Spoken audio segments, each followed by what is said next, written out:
kamustahin natin ang mga quote-unquote farm teams ng PBA. Ay, sandali.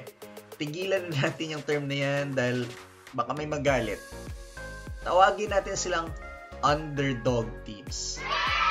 Nai-report na natin na nanalo sa first franchise win ang Titan Ultra Giant Risers kontra Meralco.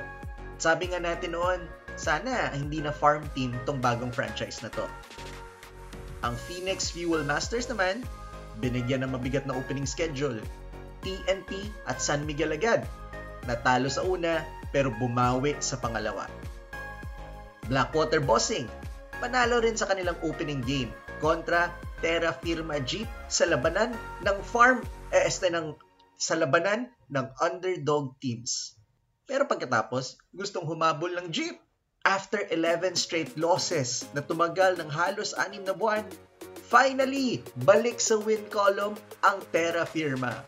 97-91 kontra NLEX Road Warriors sa Inaris Antipolo. At kung titingnan mo, hindi basta-bastang panalo to.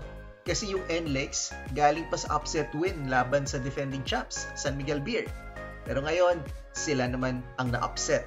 Ang kwento sa likod ng panalong to, pure grit, teamwork, at share leadership.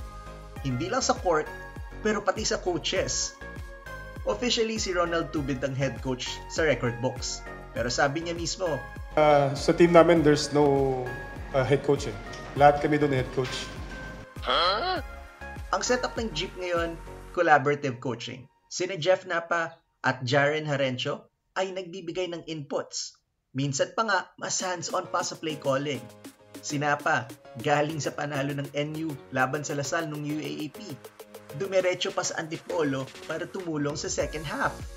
May mga timeout na si Napa ang nagdodrawing ng play. Si Harencio ang nagmamotivate. At si Tubid, chill, pero leading by presence. Tubid said it best. Walang specific role, they just help each other out, and it's a better working setup. Kakaibang leadership style, kumbaga. Sa court naman, bida ang mga underrated. Si rookie JM Bravo, 6th round pick lang sa draft, pero nagpakilala big time with 18 points, 8 rebounds. Ito yung player na muntik mawalan ng career last NCAA season dahil sa scary incident na nawalan siya ng malay sa court.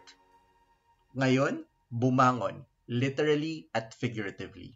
At nung pinakakailangan ng Jeep ng clutch play, nandyan si Jeric Misi, nagselyo ng panalo.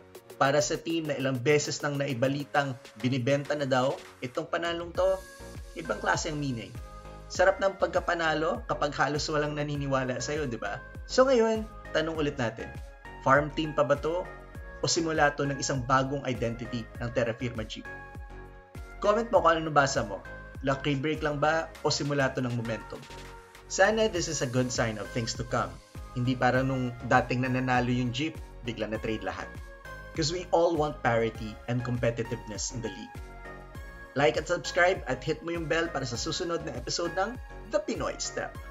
Here's Misi. Misi on the attack. Takes it strong. Gets the basket. Misi!